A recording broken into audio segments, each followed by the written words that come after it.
Hi everybody. So we're on part 3 and we're on group means. We can also compare means between different groups in the data set. We can compare the mean of the life expectancy variable between counties in the West Coast states, that's California, Oregon, Washington, and counties that are not in the West Coast states. Now, this is a little bit more of a complicated procedure, and so all I'm going to do right now is I'm going to generate a filter that's just the West Coast states and show you where those values are coming from. So the filter that I did here was I said state is equal to California, or state is equal to Oregon, or state is equal to Washington.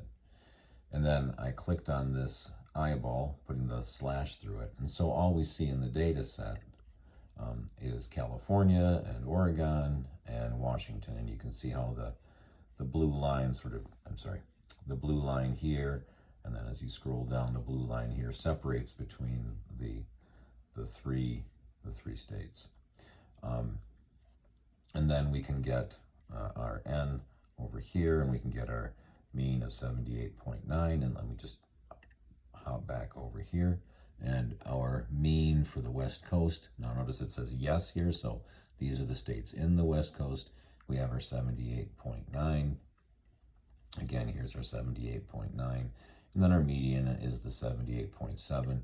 So getting those, we just applied the filter. So we would, for the non-West Coast states, which is everything else, we would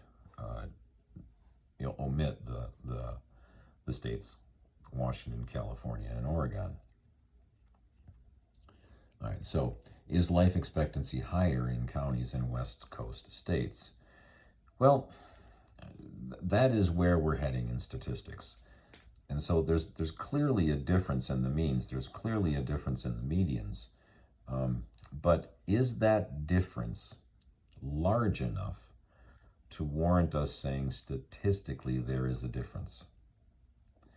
And that's where this idea of standard deviation and variance and the difference between the two all come into play.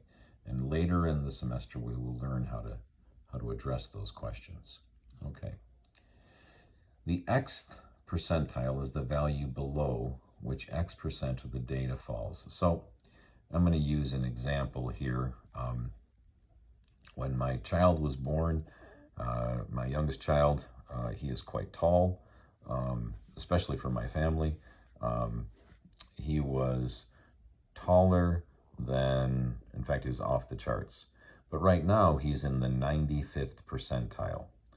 That means if you look at everybody that is the same age as him, that is a boy,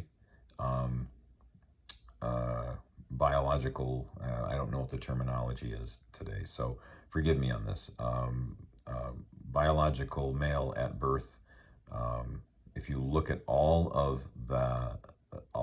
those individuals, he is taller than 95% of them. And so he's in the 95th percentile. So there's 5% of the individuals that are taller than him, and there's 95% of the individuals that are shorter than him. So he's in the 95th percentile. Okay. So the median is the 50th percentile.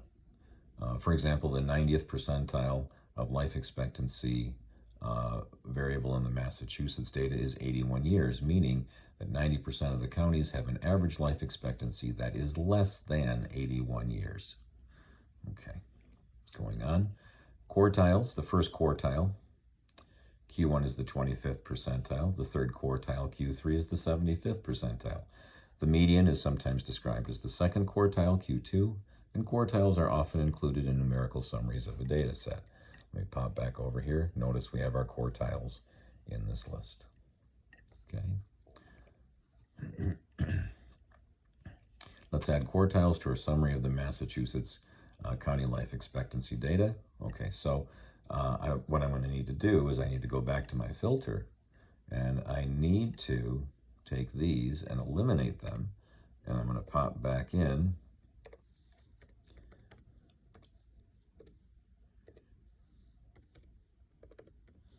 And I'm going to put back in Massachusetts, and I'm going to put in, did I spell it right?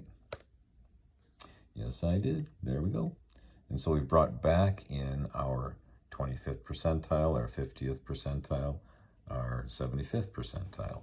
Okay, I'm changing that back to Massachusetts, changes all of these back to Massachusetts. Okay, our mean is 79.85. Okay, our mean here is 80, but we've rounded, and that's where that's coming from. Our median is 80. Really, our median is 80.1, but that's okay. All right, that just comes from our rounding situation. 79.25 in Q3 is 80. All right, so I'm going to scroll. Whoops, I hit the wrong button on my keypad. Let me go back. There we go. Now I'm in the right spot. Maximum and minimum values. All right, so we have our maximum, we have our minimum. The way you get that on Jamovi, go to Analysis, click Exploration, and then what you do just to get those is you highlight minimum and maximum. And I need to give it a variable. And so we get expectancy in the variable. Minimum and maximum is there. We can add in our mean and our median again. Okay, we can add in our percentiles and our IQR, and we'll get all those individual numbers presented over here. We can include our standard deviation, and we can include our standard error of the mean if we so choose. And again, the relationship between the standard deviation and the standard error is take the standard deviation divided by the square root of the sample size, and you've got your standard error. Okay, now let me go back over here. I'm going to generate the box and whisker plot again, and I'm going to have outliers removed. Oh, we don't have any outliers. There isn't any crazy sets of data. So if you have outliers, you have these dots that are up above or dots that are down below. And there's a way that they actually do that. They take the interquartile range, which is Q3 minus Q1, and they multiply those values by, they multiply that distance by 1.5, and whatever that number is, they add to Q3, and if any value is larger than the distance of Q3 plus that interquartile range times 1.5, that's an outlier. And then on this end, we subtract the interquartile range times 1.5 from Q1, and anything that's below that is considered an outlier. All right, let's go farther. Range, and I'm about running out of time. The simplest measure of range is the maximum value minus the minimum value, and you can see that the range is 81 minus 78, which is 3 years. Okay.